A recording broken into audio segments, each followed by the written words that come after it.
Selamat pagi dari Melaka. Tak terasa perjalanan kita sudah memasuki hari ke-6 di rute Singapura, Malaysia ini. Masih ingat? Kemarin kita jalan-jalan di antara bangunan merah yang estetik. Nah, hari ini saatnya kita move on ke destinasi selanjutnya yang gak kalah ikonik. Pagi ini kita memulai petualangan dari Malacca Central. Dari sini kita bakal menempuh perjalanan sekitar 2-3 jam menuju ibu kota Malaysia, yaitu Kuala Lumpur. Oh iya, buat kalian yang berencana ke sini, naik bus itu salah satu pilihan yang paling nyaman dan terjangkau. Kursinya nyaman, lebar, AC-nya dingin, dan pemandangan di sepanjang tol itu hijau banget, bikin mata segar.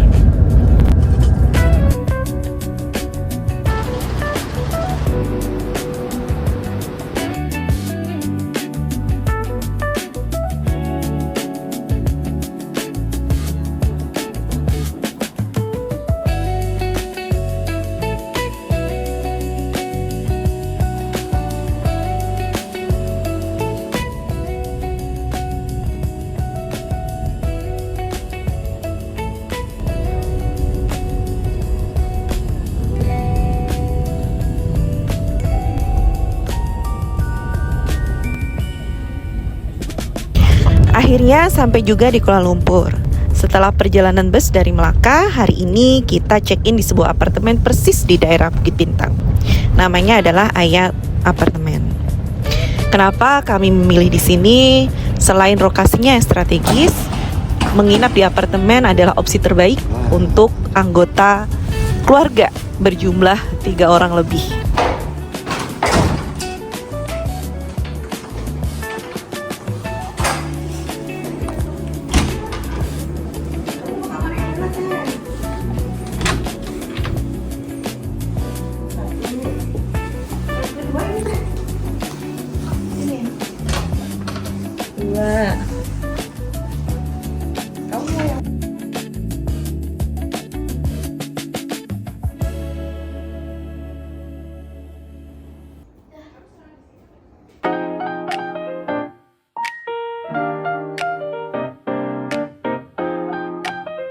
Setelah beristirahat sejenak di apartemen, sore harinya kami memutuskan untuk langsung jalan-jalan di Bukit Bintang. Tujuan utamanya adalah melihat-lihat sekitar dan mencari kuliner halal.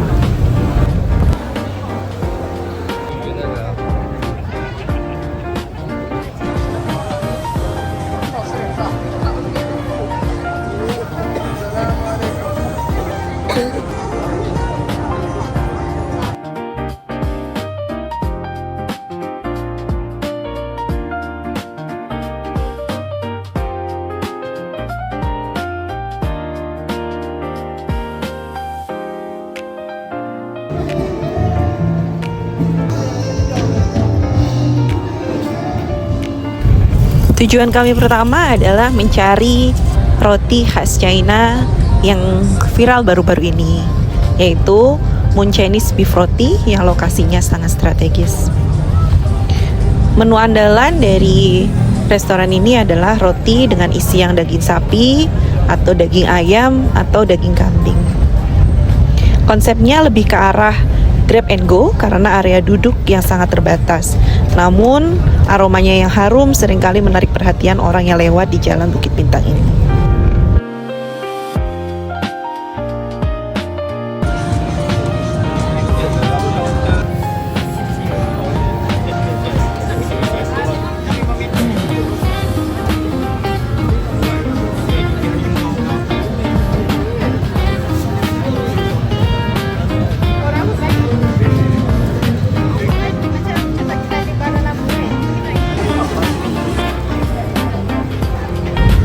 Selanjutnya kami berpindah ke Jalan Alor. Jalan Alor adalah pusat wisata kuliner malam yang paling ikonik di Kuala Lumpur. Terletak hanya beberapa langkah dari keriuhan pusat belanja Bukit Bintang, jalan ini bertransformasi menjadi pasar makanan raksasa yang menawarkan perpaduan aroma, cahaya lampu hias, dan keriuhan khas street food Asia Tenggara.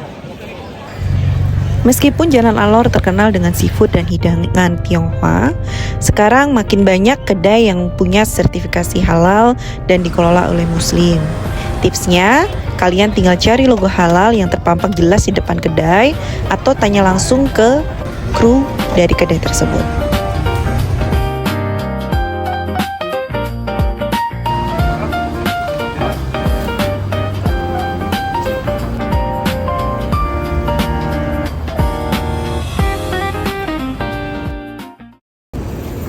Cari sarapan dulu.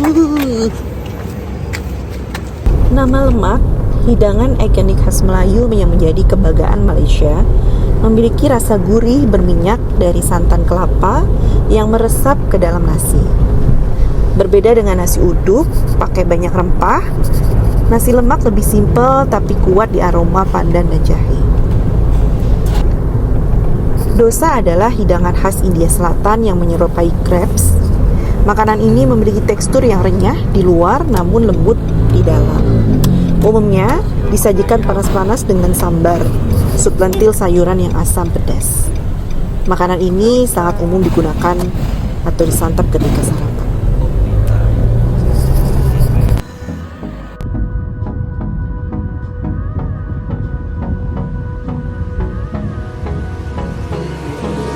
Hold me close till I get up. Time is barely on our side. I don't wanna waste what's left. The storms we chase are leading us, and love is all we'll ever trust. Yeah, no, I don't wanna waste what's left. And on we'll go. Masjid Asy-Syakirin. Berbeda dengan masjid pada umumnya, rumah ibadah ini tampil dengan arsitektur modern minimalis tanpa kubah besar. Dikenal sebagai Jewel in the Park, masjid ini menawarkan ketenangan luar biasa di tengah hiruk-pikuk kota. Tepat di sebelahnya, terbentang Taman KLCC, sebuah oasis hijau seluas 50 hektar yang menjadi paru-paru kota. Di sini, rimbun pepohonan dan jernihnya air kolam memberikan ruang bagi siapa saja untuk sejenak melepas penat.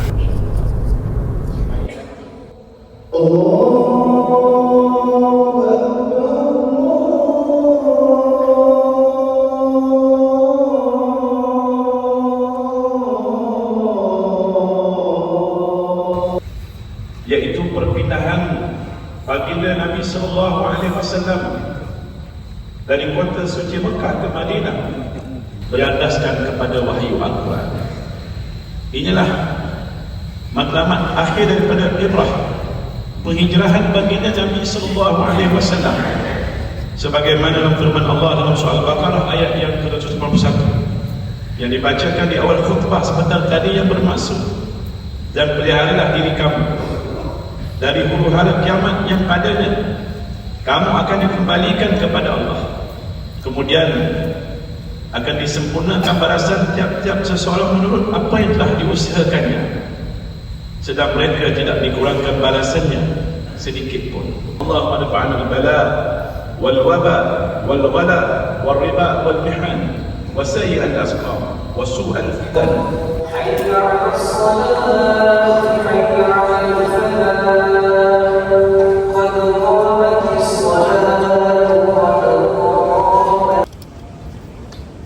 Alhamdulillah kita sudah melaksanakan sholat Jumat di Masjid Asy-Syakirin, kawasan KLCC, Kuala Lumpur City Center. Sekarang jam 2:05, jadi tadi kita sholat Jumat itu mulai setengah 2 ya waktu sini. Kemudian di seberang sana Twin Tower, kita akan ke sana melewati KLCC Park. Di depan sana ada pusat perbelanjaan Surya KLCC.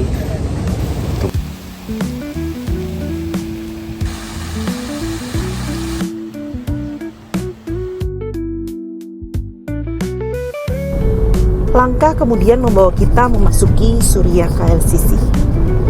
Sebagai salah satu pusat perbelanjaan paling ikonik di Malaysia, tempat ini adalah simbol gaya hidup dan kemajuan ekonomi. dari jenama internasional hingga kuliner.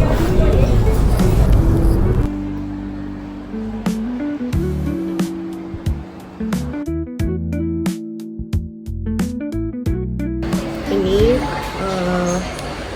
sagu mutiara, mango, bawahnya itu kembang tahu pakai santan. Rasanya enak banget, sehat, gulanya juga dikit.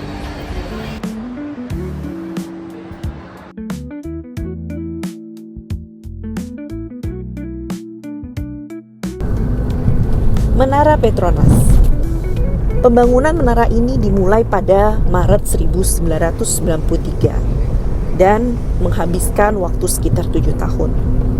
Resmi dibuka pada 28 Agustus 1999 oleh Perdana Menteri Mahathir Mohamad. Menara ini memiliki tinggi 451 meter dan hingga saat ini Petronas tetap memegang rekor sebagai menara kembar tertinggi di dunia. Petronas Twin Tower memiliki sky bridge unik yang menghubungkan kedua menara, yaitu di lantai 41 dan 42. Dan jembatan ini tidak menempel secara permanen tetapi bisa bergeser untuk mencegah kerusakan saat terjadi angin kencang. Dan jembatan ini juga merupakan jembatan 2 tingkat tertinggi di dunia. Alhamdulillah sekarang sedang hujan. Ini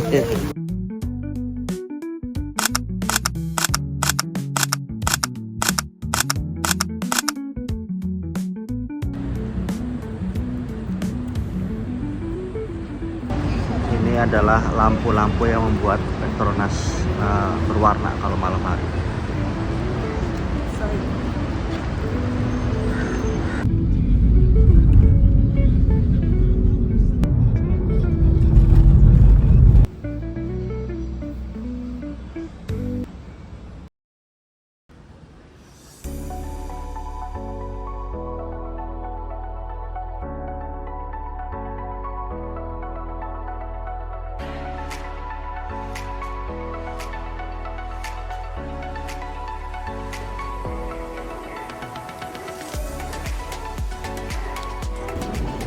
Kita beli token kayak gini untuk dimasukin ke dalam pintu masuknya.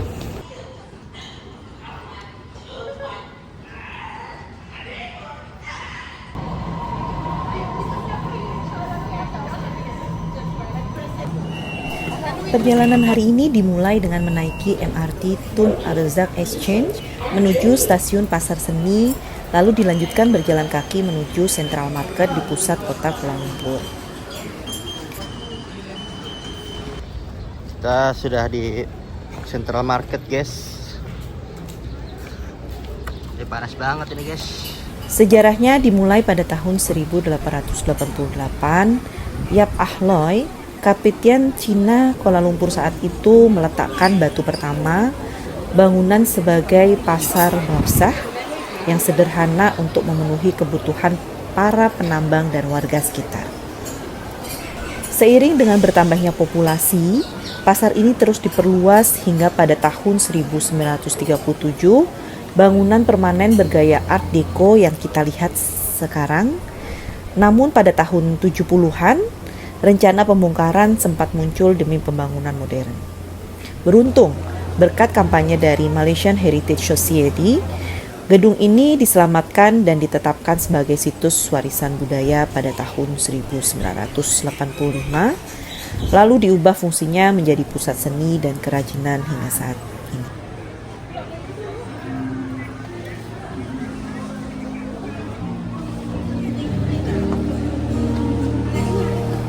Pada bagian luar terdapat elemen dekoratif simbol burung merak yang dipilih sebagai simbol karena mewakili keindahan, kebanggaan, dan keberagaman budaya Malaysia.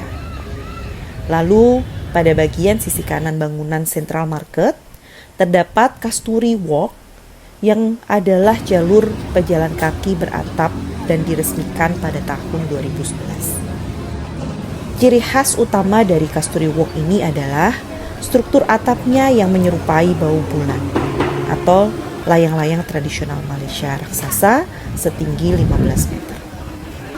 Tempat ini menjadi area tambahan untuk belanja souvenir, camilan lokal, dan juga kerajinan tangan dalam suasana semi terbuka yang lebih santai.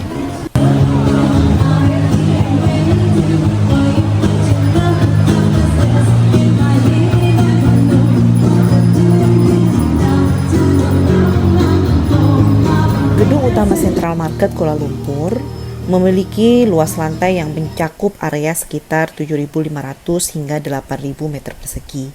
Bangunan ini menampung lebih dari 350 kios dan toko yang terbagi dalam 2 lantai, yaitu lantai dasar dan lantai mezzanine. Pasti enak kan lantainya? Semuanya enak loh.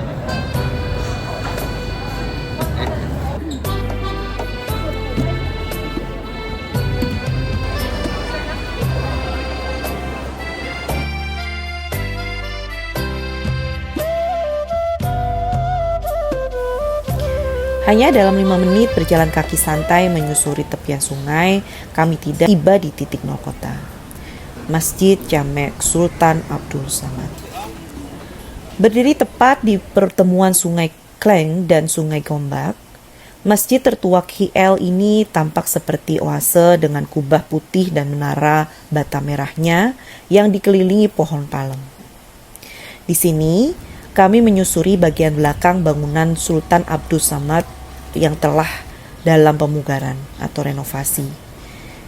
Selamat siang guys, sekarang kita lagi jalan dari arah Central Market di belakang sana mau ke Masjid Jamek. Ini daerahnya dekat Dataran Merdeka. Berjalan sekitar 5 menit lalu menyeberang, inilah Dataran Merdeka. Dahulu dikenal sebagai Selangor Klub Padang, tempat ini merupakan pusat kehidupan sosial kolonial Inggris. Tempat mereka bermain kriket dan bersantai. Namun segalanya berubah pada tengah malam 31 Agustus 1957. Lapangan Merdeka inilah bendera Inggris diturunkan untuk terakhir kalinya dan bendera Malaysia dikibarkan, menandai berakhirnya era kolonial dan lahirnya sebuah negara yang merdeka. Dataran Merdeka. Sebuah tiang bendera setinggi 95 meter, salah satu yang tertinggi di dunia, dan berdiri tegak di sudut lapangan sebagai pengingat abadi akan momen kedaulatan tersebut. Terdapat 14 bendera yang mengelilingi tiang di Dataran Merdeka yang mewakili seluruh anggota federasi. Dataran Merdeka dikelilingi bangunan bersejarah lain, diantaranya sisi selatan, yaitu Perpustakaan Kuala Lumpur dan KL City Gallery.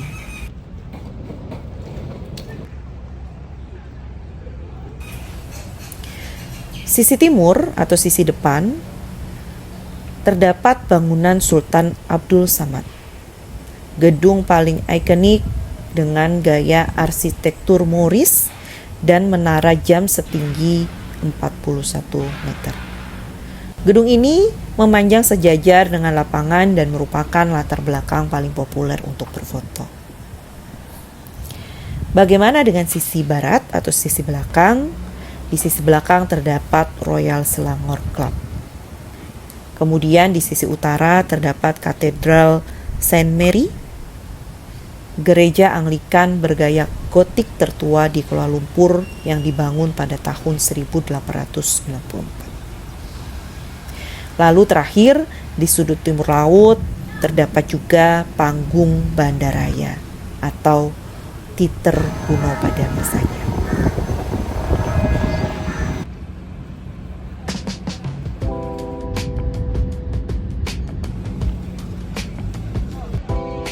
Wah, di Dataran Merdeka ini ternyata ada KL Half nih, Kuala Lumpur Half Marathon.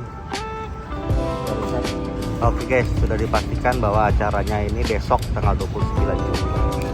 Ini adalah persiapan di rest centralnya, suasananya hari ini. Ini untuk start dan finish KL Half, Kuala Lumpur Half.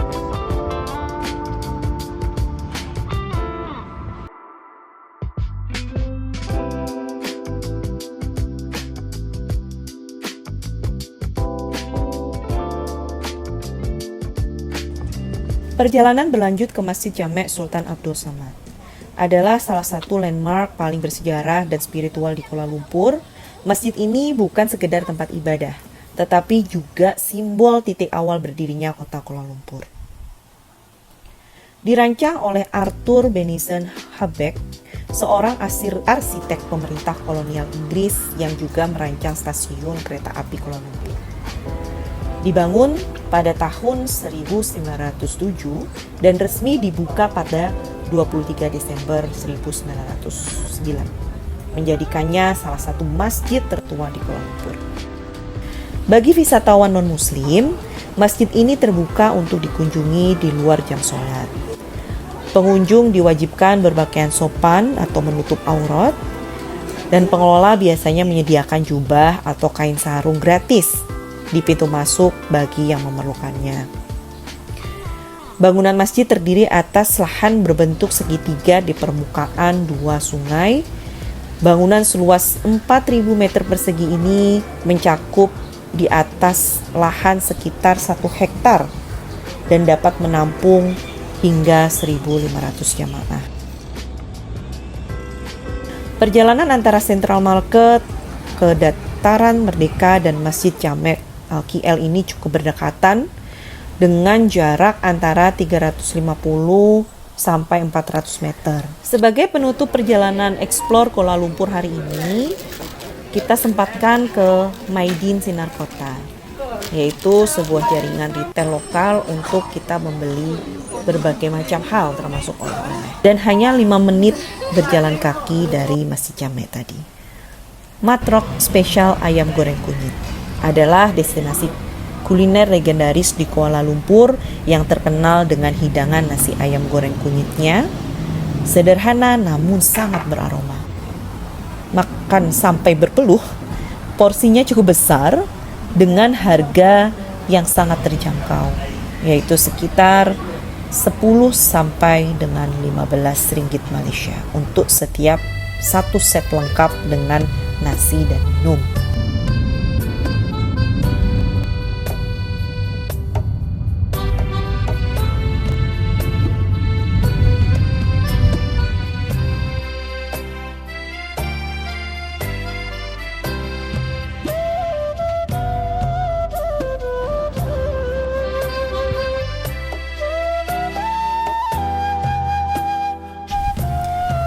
Hari masih gelap meskipun jam sudah menunjukkan 6.30.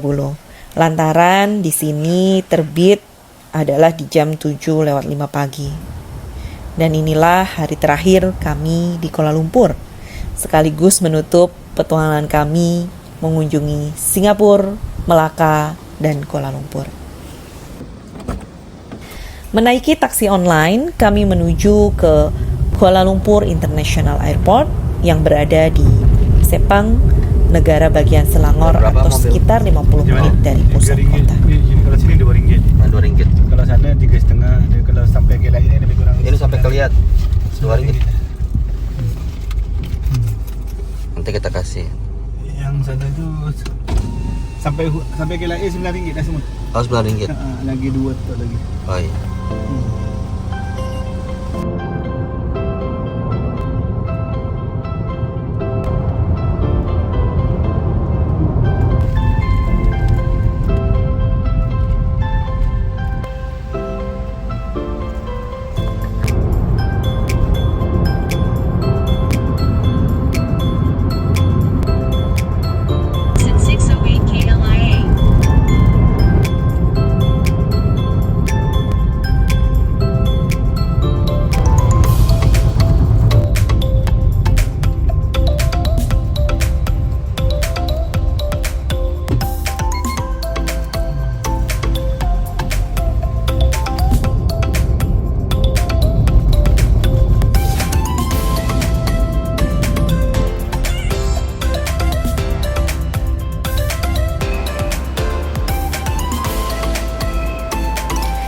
Penerbangan kami dari KLIA akan transit di Changi, Singapura terlebih dahulu sekitar 4 jam sebelum akhirnya kami tiba di bandara tercinta, Bandara Soekarno-Hatta di Jakarta pada sore nanti.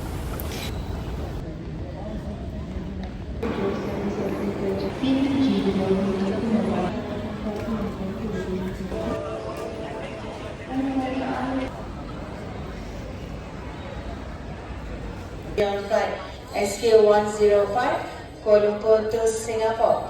We will start boarding in a few minutes. Please remain seated and wait.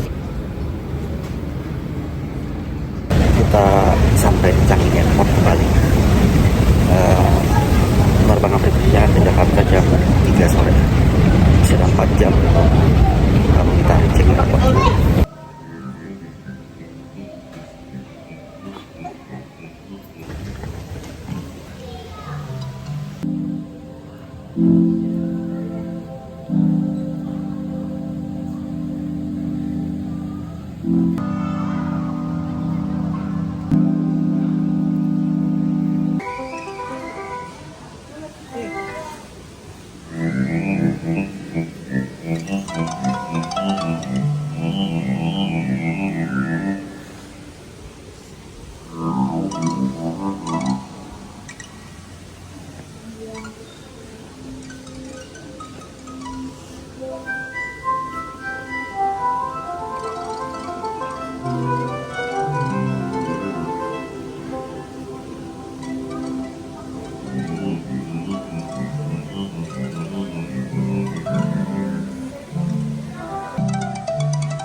Alhamdulillah kita sudah sampai di Bandara Soekarno-Hatta di Jakarta. Waktu sekarang menunjukkan pukul 16.30 waktu Indonesia Barat. Bye bye. Terima kasih sudah menonton.